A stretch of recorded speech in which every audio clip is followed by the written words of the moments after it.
शहर व जिल्ह्यात मागील 12 महिन्यात 7,802 जणांना कुत्र्याने चावा घेतलाय। कुत्र्याच्या चाव्याने रेबीज होऊन वर्षात 11 जणांचा मृत्यू झालाय। शहर व जिल्ह्यात बेवारस कुत्र्यांचं प्रमाण मोठ्या प्रमाणात वाढलंय।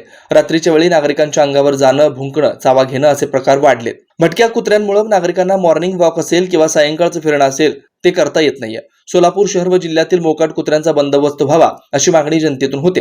मोकाट कुत्रे यांना पूरक असं खाद्य शहरातील चिकन मटन दुकानातील नको असलेले मांस टाकल्यानं भटके कुत्रे हिंसक बनतायत। यावरही प्रशासनाकडून कठोर अंमलबजावणी होणं गरजेचं आहे। याबरोबरच मोकाट कुत्र्यांना आवर घालण्यासाठी प्रशासनाने कठोर पावलं उचलणं गरजेचं आहे। पालिकेकडून 1-2 श्वान पथकातील कर्मचाऱ्यांकडून त्यांना पकडून नसबंदी शस्त्रक्रिया करून सोडून दिलं जातं। ही कारवाई तोकडी पडते। Shri Markandeya butterfly garden Montessori English medium school play group ते 4थी पर्यंत सीबीएसई पॅटर्नच्या शिक्षणासाठी आजच प्रवेश घ्या।